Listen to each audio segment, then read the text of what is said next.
ST ನಿಗಮದಲ್ಲಿ ನಡೆದ ಹಣ ದುರ್ಬಳಕೆ ಪ್ರಕರಣದಲ್ಲಿ ಬಳ್ಳಾರಿ ಜಿಲ್ಲೆಯಲ್ಲಿ ನಡೆದ ಇಡಿ ದಾಳಿ ಅಂತ್ಯವಾಗಿದೆ. ಸಂಡೂರು ಪಟ್ಟಣದಲ್ಲಿರುವ ಸಂಸದ ಇ ತುಕಾರಾಂ ನಿವಾಸದ ಮೇಲೆ ನಡೆದಿದ್ದ ದಾಳಿ ಅಂತ್ಯವಾಗಿದೆ. ಬಳ್ಳಾರಿಯಲ್ಲಿ ಶಾಸಕ ನಾರಾ ಭರತ್ ರೆಡ್ಡಿ, ಶಾಸಕ ಕಂಪ್ಲಿ ಗಣೇಶ್, ಶಾಸಕ ಶ್ರೀನಿವಾಸ ಮನೆ ಮೇಲಿನ ರೇಡ್ ಕೂಡ ಅಂತ್ಯವಾಗಿದೆ. ಮನೆಯಲ್ಲಿ ಪರಿಶೀಲನೆ ಮಾಡಿ ದಾಖಲೆಗಳನ್ನು ಪಡೆದು ಹೊರಟಿದ್ದಾರೆ.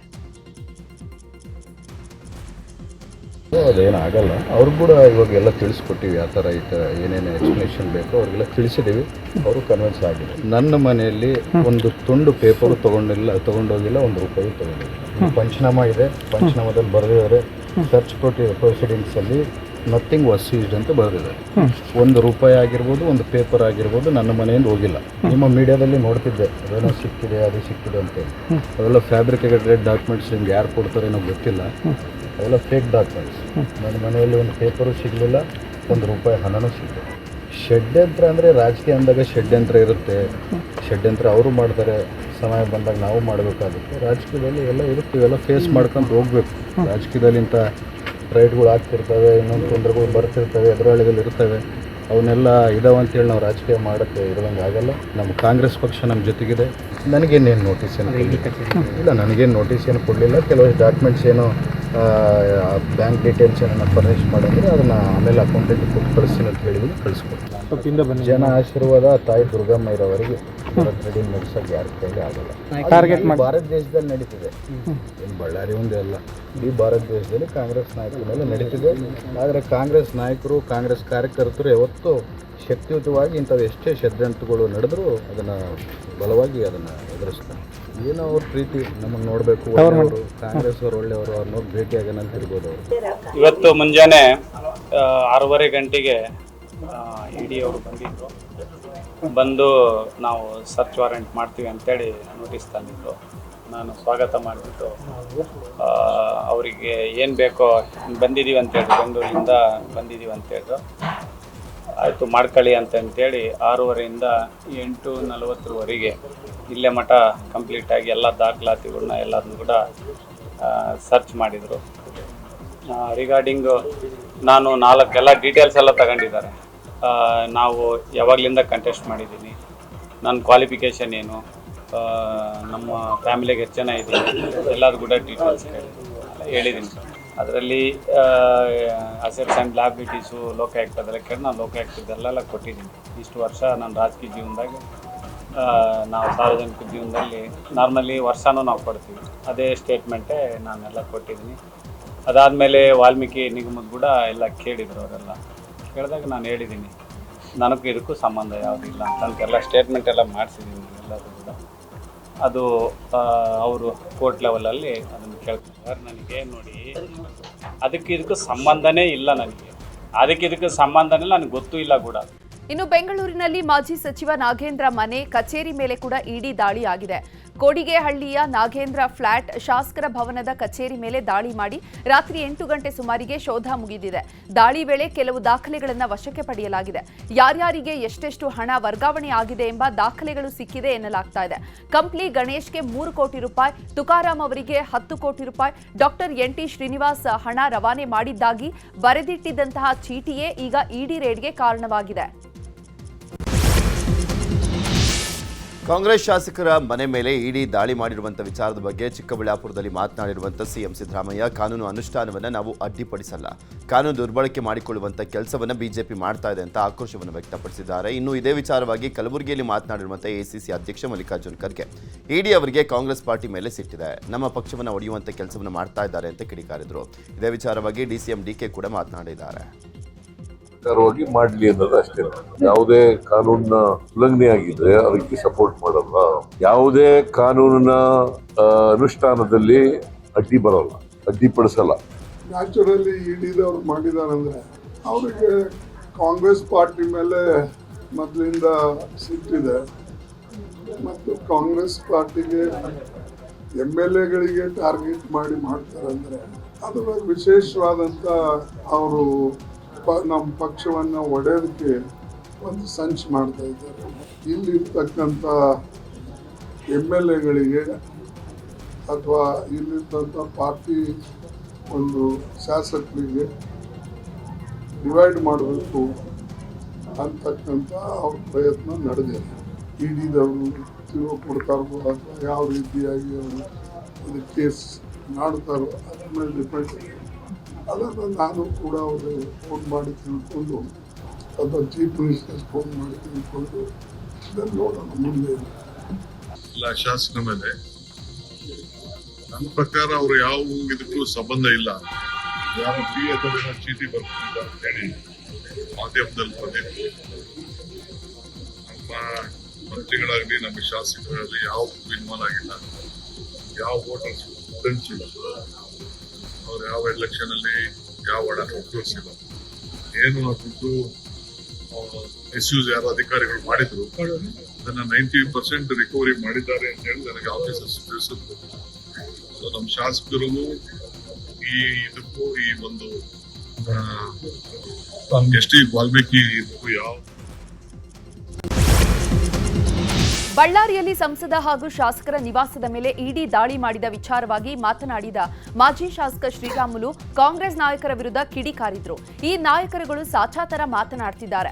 ವಾಲ್ಮೀಕಿ ಹಗರಣ ಕುರಿತು ನಾವೆಲ್ಲರೂ ಕೂಡ ಹೋರಾಟವನ್ನ ಮಾಡಿದ್ದೇವೆ. ಅದರ ಪರಿಣಾಮ ಬಿ ನಾಗೇಂದ್ರ ತಮ್ಮ ಸ್ಥಾನಕ್ಕೆ ರಾಜೀನಾಮೆ ನೀಡಿದ್ರು. ಇವಾಗ ಈ ನಾಯಕರುಗಳು ಇಡಿ ದಾಳಿಗೆ ಒಳಗಾಗಿದ್ದಾರೆ. ಈ ಹಣವನ್ನ ಎಲ್ಲವನ್ನ ಕೂಡ ತಮ್ಮ ರಾಜಕೀಯಕ್ಕೆ ಬಳಸಿಕೊಂಡಿದ್ದಾರೆ. ಈ ನಾಯಕರಿಗೆ ಸ್ವಲ್ಪ ಮಾನ ಮರ್ಯಾದೆ ಇದ್ರೆ ರಾಜೀನಾಮೆ ನೀಡಲಿ. ಹೇಳೋರಿಲ್ಲ ಕೇಳೋರಿಲ್ಲ ಅಂತ ಹೋಗುವ ಸಿಎಂ ಅವರೇ ನಿಮಗೆ ಜನರು ತಕ್ಕ ಪಾಠ ಕಲಿಸ್ತಾರೆ ಅಂತ ಅಂದ್ರು. ಇನ್ನು ಇದೇ ವಿಚಾರವಾಗಿ ಸಿಟಿ ರವಿ, ಅರವಿಂದ ಬೆಲ್ಲತ್ ಕೂಡ ಪ್ರತಿಕ್ರಿಯಿಸಿದ್ರು. ಈ ನಾಯಕರು ಬಹಳಷ್ಟು ಸಾಚಾಗಳ ತರ ನಾವು ಬಹಳಷ್ಟು ಮಾತಾಡ್ತಾ ಇದ್ರು. ಏನದು ಪರಿಶಿಷ್ಟ ಜಾತಿ ಪರಿಶಿಷ್ಟ ಪಂಗಡಗಳ ಮಕ್ಕಳ ವಿದ್ಯಾರ್ಥಿಯ ಪ್ರೋತ್ಸಾಹನ, ಸ್ಕಾಲರ್ಶಿಪ್ ಹಣ, ಅವ್ರಿಗೆ ಬೇಕಾದಂತ ಗಂಗಾ ಕಲ್ಯಾಣಿ ಯೋಜನೆ ಹಣ, ಸಾಕಷ್ಟು ಮಂದಿ ಬಡವರಿಗೆ ಎಲ್ಲ ಯೋಜನೆಗಳು ಬೇಕಾದಂತ ಹಣವನ್ನು ಇವರು ನೀರನ್ನು ಕುಡಿದು ಬಿಟ್ರು. ಆ ಹಣವನ್ನು ಎಲ್ಲಿ ವರ್ಗಾವಣೆ ಮಾಡಿದ್ರು? ಆ ಹಣವನ್ನು ಎಲ್ಲ ಕೂಡ ವರ್ಗಾವಣೆ ಮಾಡಿದಂಥದ್ದು ಆ ಬಾರ್ ಶಾಪ್ಗಳಿಗೆ, ಲಿಕ್ಕರ್ ಶಾಪ್ಗಳಿಗೆ, ಸೆಕ್ಯೂರಿಟಿ ಏಜೆನ್ಸಿಗಳಿಗೆ, ಯಾರೋ ರೈತರ ಅಕೌಂಟ್ಗೆ ಇವತ್ತು ವರ್ಗಾವಣೆ ಮಾಡಿದ್ರು. ಆ ವರ್ಗಾವಣೆ ಮಾಡಿದ ನಂತರ ಎಲ್ಲಿಗೆ ಹೋಯ್ತು ಹಣ? ಇವತ್ತು ಎಲ್ಲಿಗೆ ಹೋಯ್ತು ಅಂದೇಳಿ ಸರ್ಕಾರಕ್ಕೆ ಉತ್ತರ ಕೊಡಕ್ಕಿಲ್ಲ. ಇವತ್ತು ಆ ರಾಜಕಾರಣಿಗೆ ಬಳಸ್ಕೊಂಡು ಇವತ್ತು ಬಹಳಷ್ಟು ದೊಡ್ಡ ಮನುಷ್ಯರಾಗಿದ್ದಾರೆ. ನೋಡೋಣ ಅವ್ರು ಕೂಡ ಈ ಮಕ್ಕಳು SC ಮಕ್ಕಳ ಹಣ, ಈ ಜನಾಂಗದ ಹಣವನ್ನು ತಗೊಂಡು ಇವತ್ತು MP ಗಳಾಗಿರ್ಬೋದು, MLAಗಳಾಗಿರ್ಬೋದು. ಆದ್ರೆ ಎಲ್ಲೊಂದು ಕಡೆ ಭಗವಂತ ನೋಡ್ತಿರ್ತಾನ. ಸರ್ಕಾರ ನೇಮಕ ಮಾಡಿದಂಥ CID ನಾವು ಮಾಹಿತಿಯನ್ನು ಕೊಟ್ಟರೂ ಕೂಡ ಆ ಮಾಹಿತಿಯನ್ನು ಸರಿಯಾದ ರೀತಿಯಲ್ಲಿ ತನಿಖೆ ನಡೆಸಿರಲಿಲ್ಲ. ಈಗ ಇಡಿ ರೈಡ್ ಮಾಡಿರೋದನ್ನು ನಾನು ಸ್ವಾಗತಿಸ್ತೇನೆ. ತಪ್ಪು ಮಾಡಿದವ್ರಿಗೆ ಶಿಕ್ಷೆ ಆಗಲಿ. ಪರಿಶಿಷ್ಟ ಪಂಗಡದ ಕಲ್ಯಾಣಕ್ಕೆ ಬಳಕೆ ಆಗಬೇಕಾದ ಹಣ ಚುನಾವಣೆಗೆ ಅಕ್ರಮಕ್ಕೆ ಬಳಕೆ ಆಗೋದು, ಬಾರಿಗೆ, ಇದು ಒಡವೆ ಅಂಗಡಿಗಳಿಗೆ, ಕಾರ್ ಶೋರೂಮ್ಗಳಿಗೆ ಕೊಡೋದು, ಇದೊಂದು ರೀತಿಯ ದರೋಡೆಗಿಂತ ಕ್ರೂರವಾಗಿರ್ತಕ್ಕಂಥದ್ದು. ಸಿದ್ದರಾಮಯ್ಯನವರ ಕಾಂಗ್ರೆಸ್ ಸರ್ಕಾರ 100ಕ್ಕೆ 100ರಷ್ಟು ಆ ಜನಾಂಗದ ದುಡ್ಡನ್ನ ಹೊಡೆಯುವಂತ ಕೆಲಸ ಮಾಡಿತ್ತು. ಇವತ್ತು ST ಶೆಡ್ಯೂಲ್ ಟ್ರೈಬ್ ಸುಮಾರು 269 ಕೋಟಿ 100ಕ್ಕೆ 100 ದುಡ್ಡು ಪರ್ಸೆಂಟ್ ದುಡ್ಡನ್ನು ಕಾಂಗ್ರೆಸ್ ಸರ್ಕಾರದವರು ಹೊಡೆದ್ರು. ಆ ದುಡ್ಡನ್ನು ಹೊಡೆದು ನಮ್ಮ ಆರೋಪ ಇತ್ತದು, ಅದು ಎಲೆಕ್ಷನ್ನಿಗೆ ಅದು ಉಪಯೋಗ ಆಗೈತಿ, ಲೋಕಸಭಾ ಎಲೆಕ್ಷನ್ನಿಗೆ ಅದನ್ನು ಉಪಯೋಗ ಮಾಡಿದಾರಂತ ಎಲ್ಲ ಕಡೆನೂ ಇವತ್ತು ಅದು ರೇಡ್ ಮಾಡೈತಿ. ಆ MP ಗಳ ಮೇಲೆ MLAಗಳ ಮನೆ ಮೇಲೆ ರೇಡ್ ಮಾಡೈತಿ. ನನಗೆ ಭರವಸೆ ಐತಿ ಕಾಂಗ್ರೆಸ್ ಸರ್ಕಾರದ ಇದೇನು ದೊಡ್ಡ ಭ್ರಷ್ಟಾಚಾರ ಏನೈತಿ ಅದರದ್ದು ಆರೋಪಿಗಳಿಗೆ ಶಿಕ್ಷೆ ಆಗ್ತೈತಿ. ಅದ್ರ ಮೂಲಕ ಈ ಹಗರಣದ ರೂವಾರಿ ಆದ ಸಿದ್ದರಾಮಯ್ಯನವರಿಗೆ ಕೂಡ ಶಿಕ್ಷೆ ಆಕ್ಕೈತಿ ಅನ್ನೋಂಥ ಭರವಸೆ ನನಗೆ. ಮತ್ತೊಮ್ಮೆ ಸಿಎಂ ಸಿದ್ದರಾಮಯ್ಯ ದೆಹಲಿ ಪ್ರವಾಸವನ್ನು ಕೈಗೊಂಡಿದ್ದಾರೆ. ಇಂದು ಸಂಜೆ 4 ಗಂಟೆಗೆ ಸಿಎಂ ಸಿದ್ದರಾಮಯ್ಯ ದೆಹಲಿಗೆ ತೆರಳಲಿದ್ದಾರೆ. ರಾತ್ರಿ ದೆಹಲಿಯ ಕರ್ನಾಟಕ ಭವನದಲ್ಲಿ ವಾಸ್ತವ್ಯವನ್ನು ಹೂಡಲಿದ್ದು ನಾಳೆ ಕೇಂದ್ರದ ವಿವಿಧ ಸಚಿವರನ್ನ ಭೇಟಿಯಾಗಲಿದ್ದಾರೆ. ಮಧ್ಯಾಹ್ನ 3 ಗಂಟೆಗೆ 16ನೇ ಹಣಕಾಸಿನ ಆಯೋಗದ ಸಭೆಯಲ್ಲಿ ಭಾಗಿಯಾಗ್ತಾ ಇದ್ದಾರೆ. ಯಡಿಯೂರಪ್ಪ ಮೊಮ್ಮಗನ ಆರತಾಕ್ಷತೆಯಲ್ಲಿ ಮಾಜಿ ಸಚಿವ ಈಶ್ವರಪ್ಪ ಕೂಡ ಭಾಗಿಯಾಗಿದ್ದಾರೆ. ಶಿವಮೊಗ್ಗದ ಶಿಕಾರಿಪುರದಲ್ಲಿ ನಡೆದ ಆರತಾಕ್ಷತೆ ಕಾರ್ಯಕ್ರಮದಲ್ಲಿ ಭಾಗಿಯಾಗಿದ್ದ ಈಶ್ವರಪ್ಪರ ಹೆಗಲ ಮೇಲೆ ಕೈ ಹಾಕಿ ಯಡಿಯೂರಪ್ಪ ಮಾತನಾಡಿಸಿದ್ದಾರೆ. ಇನ್ನು ವಿಜಯೇಂದ್ರಗೂ ಕೂಡ ಈಶ್ವರಪ್ಪ ಬೆನ್ನು ತಟ್ಟಿ ಅಭಿನಂದಿಸಿದ್ದಾರೆ. ಬಳಿಕ ಯಡಿಯೂರಪ್ಪ ಕಾಲು ಮುಟ್ಟಿ ಈಶ್ವರಪ್ಪ ಹಾಗೂ ಪುತ್ರ ಕಾಂತೇಶ್ ಆಶೀರ್ವಾದವನ್ನ ಪಡೆದಿದ್ದಾರೆ. ಇದು ರಾಜ್ಯ ರಾಜಕೀಯದಲ್ಲಿ ಹೊಸ ಚರ್ಚೆ ಹುಟ್ಟುಹಾಕಿದ್ದು ಈಶ್ವರಪ್ಪ ಬಿಜೆಪಿಗೆ ವಾಪಸ್ ಆಗ್ತಾರಾ ಎನ್ನುವ ಗುಸುಗುಸು ಚರ್ಚೆ ಶುರುವಾಗಿದೆ.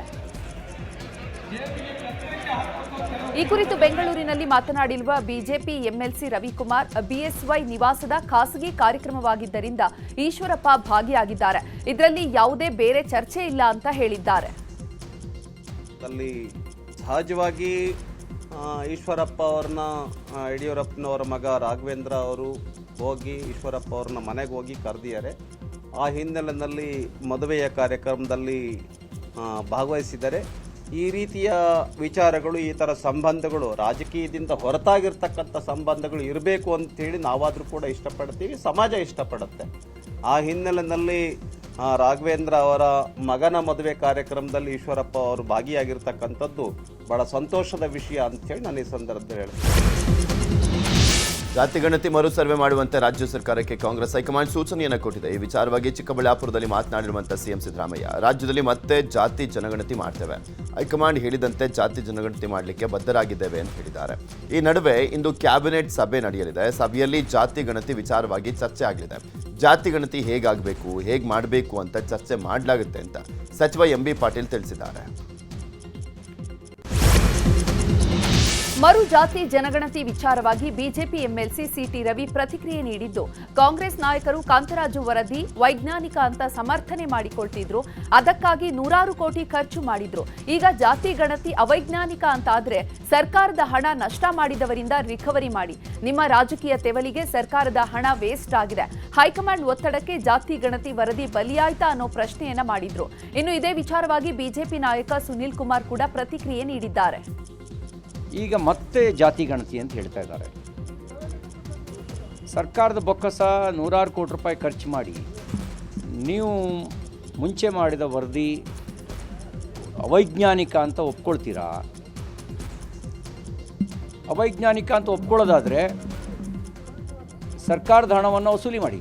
150-200 ಕೋಟಿ ರೂಪಾಯಿ ಖರ್ಚು ಮಾಡಿದ್ದಾರೆ. ಮತ್ತು ಎರಡನೇದು, ಕೇಂದ್ರ ಸರ್ಕಾರ ಈಗಾಗಲೇ ಜನಗಣತಿಯ ಜೊತೆಗೆ ಜಾತಿ ಗಣತಿಯ ಅನ್ನು ಪ್ರಕಟ ಮಾಡಿದೆ. ವಾಸ್ತವಿಕವಾಗಿ ಜನಗಣತಿ ಮತ್ತು ಜಾತಿ ಗಣತಿ ಮಾಡುವ ಸಂವಿಧಾನದತ್ತ ಅಧಿಕಾರ ಇರೋದು ಕೇಂದ್ರ ಸರ್ಕಾರಕ್ಕೆ, ರಾಜ್ಯ ಸರ್ಕಾರಕ್ಕಲ್ಲ. ರಾಷ್ಟ್ರವ್ಯಾಪಿ ಜಾತಿ ಗಣತಿ ನಡಿಬೇಕು ಅಂತೇಳಿ ಸ್ವತಃ ಕಾಂಗ್ರೆಸ್ ಒಂದು ಕಡೆ ಹೇಳ್ತಾ ಇದೆ. ಯಾವುದೋ ರಾಜಕೀಯ ಒತ್ತಡಕ್ಕೆ ಒಳಗಾದಂತೆ ಅನ್ಕೊಳ್ತಾ ಈ ಜಾತಿ ಗಣತಿ ವರದಿಯನ್ನ ಇವತ್ತು ಕಾಂಗ್ರೆಸ್ ಕಸದ ಬುಟ್ಟಿಗೆ ಹಾಕಿರುವಂತದ್ದು ಸಿದ್ದರಾಮಯ್ಯನವರಿಗೆ ಬಹಳ ದೊಡ್ಡ ಪ್ರಮಾಣದ ಮುಖಭಂಗವನ್ನ ಹೈಕಮಾಂಡೇ ಮಾಡಿದೆ ಅಂತ ನಾನು ಅನ್ಕೊಳ್ತೇನೆ. ಆದ್ರೆ ಇವತ್ತು ಏಕಾಏಕಿ ರಾಷ್ಟ್ರೀಯ ಕಾಂಗ್ರೆಸ್ಸಿನ ಕಾರ್ಯದರ್ಶಿಗಳು ಹೇಳಿದ ತಕ್ಷಣನೇ ದತ್ತಾಂಶ ಸರಿ ಇಲ್ಲ, ಆ ಕಾರಣಕ್ಕೋಸ್ಕರ ಈ ವರದಿಯನ್ನ ಕೈ ಬಿಡಬೇಕು ಅಂತಂದಾಗ ಈಗ ಇದನ್ನ ಕೈ ಬಿಟ್ಟಿದೀವಿ ಅಂತಂದ್ರೆ 165 ಕೋಟಿ ರೂಪಾಯಿ ಖರ್ಚು ಮಾಡಿದ್ದಕ್ಕೆ ಯಾರು ಹೊಣೆ? ಹೊಸ ಸಮೀಕ್ಷೆಗೆ ಹಣ ಬಿಡುಗಡೆ ಮಾಡೋದಕ್ಕಿಂತ ಮುಂಚೆ ಈ 165 ಕೋಟಿ ರೂಪಾಯಿ ಖರ್ಚು ಮಾಡಿದ್ದಕ್ಕೆ ಯಾರು ಹೊಣೆ ಅನ್ನೋದನ್ನ ಹೇಳಿ. ಮರು ಜಾತಿ ಗಣತಿ ಮಾಡುವ ಸರ್ಕಾರದ ನಿರ್ಧಾರವನ್ನು ಒಕ್ಕಲಿಗ ಸಂಘದ ಅಧ್ಯಕ್ಷ ಕೆಂಚಪ್ಪ ಗೌಡ ಸ್ವಾಗತವನ್ನು ಮಾಡಿದ್ದಾರೆ. ಈ ಕುರಿತು ಮಾತನಾಡಿರುವಂತಹ ಅವರು, ಸರ್ಕಾರ ಸರಿಯಾದ ಕ್ರಮದಲ್ಲಿ ಜಾತಿ ಗಣತಿ ಮಾಡಬೇಕು, ಡಿಜಿಟಲ್ ವ್ಯವಸ್ಥೆ ಮೂಲಕ ಜಾತಿ ಗಣತಿ ಮಾಡಬೇಕು, ಹೆಚ್ಚಿನ ಸಮಯ ತೆಗೆದುಕೊಂಡು ಸರಿಯಾಗಿ ಸಮೀಕ್ಷೆ ಮಾಡಲಿ ಅಂತ ಹೇಳಿದ್ದಾರೆ. ಏನು ಹೈಕಮಾಂಡು ಮತ್ತು ಕರ್ನಾಟಕ ಸರ್ಕಾರದ ಮಾನ್ಯ ಮುಖ್ಯಮಂತ್ರಿಗಳು ಮತ್ತು ಉಪಮುಖ್ಯಮಂತ್ರಿಗಳು ಇವರೆಲ್ಲರೂ ಕೂಡ ಇವತ್ತು ಮರುಪರಿಶೀಲಿಸ್ತೀರಿ ಅಂತೇಳಿ ಒಂದು ನಿನ್ನೆ ಸ್ಟೇಟ್ಮೆಂಟನ್ನು ಕೊಟ್ಟಿದ್ದಾರೆ. ಅದಕ್ಕೆ ನಾವು ನಮ್ಮ ಮಠದ ಸ್ವಾಮೀಜಿಗಳು ಮತ್ತು ನಮ್ಮ ಸಂಘದ ಎಲ್ಲ ಪದಾಧಿಕಾರಿಗಳು ಮತ್ತು ನಮ್ಮ ಜನಾಂಗದ ಎಲ್ಲ ಮುಖಂಡರುಗಳ ಪರವಾಗಿ ಅವರಿಗೆ ಅಭಿನಂದನೆಗಳನ್ನ ಸಲ್ಲಿಸ್ತೀನಿ. ಏನು ಹಿಂದೆ ಆಗಿದ್ದಂಥ 10 ವರ್ಷಗಳ ಹಿಂದೆ ಆಗಿದ್ದಂಥ ಸಮೀಕ್ಷೆಯನ್ನೇ ನಾವು ಜಾರಿ ಮಾಡ್ತೀರಿ ಅಂತೇಳಿ ಅವರು ಪ್ರಯತ್ನ ಪಟ್ಟರು. ಆದರೆ ಅದಕ್ಕೆ ನಾವು ವಿರೋಧ ವ್ಯಕ್ತಪಡಿಸಿದ್ರಿ. ಆ ವಿರೋಧಕ್ಕೆ ಅವರು ಇವತ್ತು ನಮಗೆ ಮನ್ನಣೆ ಕೊಟ್ಟು ಇವತ್ತು ಬೇರೆ ತೀರ್ಮಾನ ತಗೊಂಡಿದ್ದಾರೆ. ಅದಕ್ಕೂ ನಿಜಕ್ಕೂ ಕೂಡ ನಮಗೆಲ್ಲರಿಗೂ ಕೂಡ ಸಂತೋಷ ಆಗಿದೆ. ಇನ್ನಾದರೂ ಮುಂದೆ ಮಾಡ್ತಕ್ಕಂಥದ್ದನ್ನು ನ್ಯಾಯಯುತವಾಗಿ ಆಗಲಿ, ಪ್ರತಿಯೊಬ್ಬರ ಮನೆಗೂ ಹೋಗಲಿ, ಎಲ್ಲ ಸಮುದಾಯ. ಮರು ಜಾತಿ ಜನಗಣತಿ ಕುರಿತಾಗಿ 3000 ಮಠದ ಪೀಠಾಧಿಪತಿ ಗುರುಸಿದ್ದ ರಾಜ ಯೋಗೀಂದ್ರ ಸ್ವಾಮೀಜಿ ಮಾತನಾಡಿದ್ದಾರೆ. ಸರ್ಕಾರ ಜಾತಿ ಸಮೀಕ್ಷೆ ಮಾಡಲು ಯಾರ ಆಕ್ಷೇಪಣೆಯೂ ಇರಲಿಲ್ಲ. ಆದರೆ ಜಾತಿ ಜನಗಣತಿ ಸರಿಯಾಗಿ ಆಗಿಲ್ಲ ಅಂತ ಆಕ್ಷೇಪ ವ್ಯಕ್ತವಾಗಿತ್ತು. ಆದ್ರೀಗ ಕಾಂಗ್ರೆಸ್ ಹೈಕಮಾಂಡ್ ಮರು ಸಮೀಕ್ಷೆಗೆ ಸೂಚಿಸಿದೆ. ಇದು ಉತ್ತಮ ನಡೆ. ಹೊಸ ಸಮೀಕ್ಷೆಯಿಂದ ಎಲ್ಲಾ ಜಾತಿಗೂ ನ್ಯಾಯ ಸಿಗುವಂತಾಗಲಿ ಎಂದಿದ್ದಾರೆ. ಇನ್ನು ಇದೇ ವಿಚಾರವಾಗಿ ಡಾಕ್ಟರ್ ತೋಂಟದ ಸಿದ್ದರಾಮ ಶ್ರೀ ಹಾಗೂ ವರೂರು ನವಗ್ರಹ ತೀರ್ಥ ಕ್ಷೇತ್ರದ ಗುಣಧರ ನಂದಿ ಮಹಾರಾಜ್ ಕೂಡ ಪ್ರತಿಕ್ರಿಯಿಸಿದ್ದಾರೆ. ಹೈಕಮಾಂಡಿನ ಒಂದು ಆದೇಶದ ಮೇರೆಗೆ ಕಾಂಗ್ರೆಸ್ಸು ತನ್ನ ಹೈಕಮಾಂಡ್ನ ಆದೇಶದ ಮೇರೆಗೆ ಇಲ್ಲಿರುವಂತಹ ಕಾಂಗ್ರೆಸ್ ಸರ್ಕಾರ, ಸಿದ್ದರಾಮಯ್ಯನವರ ಸರ್ಕಾರ ಪುನರ್ವಿಮರ್ಶೆ ಮಾಡೋ ಸಲುವಾಗಿ, ಪುನರ್ ಪರಿಶೀಲನೆ ಮಾಡೋ ಸಲುವಾಗಿ ಏನು ನಿರ್ಣಯವನ್ನು ತೆಗೆದುಕೊಂಡಿದೆ, ಇದು ಅತ್ಯಂತ ಸೂಕ್ತವಾದಂಥದ್ದು. ಈ ಸಂದರ್ಭದಲ್ಲಿ ಸರಿಯಾಗಿ ಜಾತಿಗಣತಿ ಆಗಬೇಕು, ಮತ್ತು ಯಾವುದೇ ರೀತಿಯ ಅನುಮಾನಗಳು ಬರಲಾರದ ರೀತಿಯಲ್ಲಿ ಜಾತಿಗಣತಿಯನ್ನು ಮಾಡಿ ಅದನ್ನು ಕರ್ನಾಟಕ ಸರ್ಕಾರ ಜಾತಿಗಣತಿಯನ್ನು ಪುನಃ ಪರಿಶೀಲನೆ ಮಾಡ್ತೇವೆ ಅನ್ನುವಂಥ ಒಂದು ಹೇಳಿಕೆಯನ್ನು ನೀಡಿರುವುದು ಅತ್ಯಂತ ಸಮಂಜಸವಾಗಿದೆ. ಜಾತಿಗಣತಿ ಮೂಲಕ ನಮ್ಮ ರಾಜ್ಯದಲ್ಲಿರುವಂಥ ಎಲ್ಲ ಜಾತಿಗಳ ಸಾಮಾಜಿಕ, ಶೈಕ್ಷಣಿಕ ಮತ್ತು ಸಾಂಸ್ಕೃತಿಕ ಅಭಿವೃದ್ಧಿ ಹೇಗಿದೆ ಅನ್ನೋದನ್ನು ಕಂಡುಕೊಳ್ಳೋದು ಬಹಳ ಮುಖ್ಯ. ಈ ಒಂದು ಹಿನ್ನೆಲೆಯಲ್ಲಿ ಜಾತಿ ಜನಗಣತಿಯನ್ನು ಪುನಃ ಪರಿಶೀಲನೆ ಮಾಡಿ ಯಾವ ಜಾತಿಗಳಿಗೂ ಕೂಡ ಅನ್ಯಾಯವಾಗದಂತೆ ಜಾತಿಗಣತಿಯನ್ನು ಪುನಃ ಮಾಡುವುದರ ಮೂಲಕ ಸರ್ಕಾರ ಸಾಮಾಜಿಕ ನ್ಯಾಯವನ್ನು ಎತ್ತಿ ಹಿಡಿಬೇಕು ಅಂಥೇಳಿ ನಮ್ಮ ಜೈನ ಸಮಾಜ ಜನಸಂಖ್ಯೆ 1,60,000 ತೋರಿಸಿದ್ರು. ಅದು ತಪ್ಪಿದೆ. ಅದನ್ನ ಪುನಃ ಇದ್ದಂಥ ಜನಗಣನ ಆಗಬೇಕಾ, ಪುನಃ ಜಾತಿ ವಾರ ಧರ್ಮವಾರ ಗಣನ ಆಗಬೇಕು ಅಂತೇಳಿ ನಮ್ಮ ಅಪೇಕ್ಷೆ ಇತ್ತು. ನಿನ್ನೆ ದಿವಸ ಗೌರ್ಮೆಂಟ್ ಆದೇಶ ಹೊರಡಿಸಿದೆ. ಅದಕ್ಕೆ ತುಂಬ ಆಶೀರ್ವಾದ. ಗೌರ್ಮೆಂಟ್ಗೆ ಧನ್ಯವಾದ. ರಾಹುಲ್ ಗಾಂಧಿ ಸ್ಪೆಷಲ್ ಅದಕ್ಕೆ ಲಕ್ಷ ಕೊಟ್ಟು, ಹಾಗೂ ಸಿದ್ದರಾಮಯ್ಯ ಅವರು ಹಾಗೂ ಮುಖ್ಯಮಂತ್ರಿ ಉಪಮುಖ್ಯಮಂತ್ರಿ ಡಿ ಕೆ ಶಿವಕುಮಾರ್ ಅವರು ವಿಶೇಷ ಚಿತ್ರದಲ್ಲಿ ತಮ್ಮ ಯಶಸ್ವಿತದಿಂದ ಕಾರ್ಯ ನಿರ್ವಹಿಸಿದ್ರ. ಅವರಿಗೆ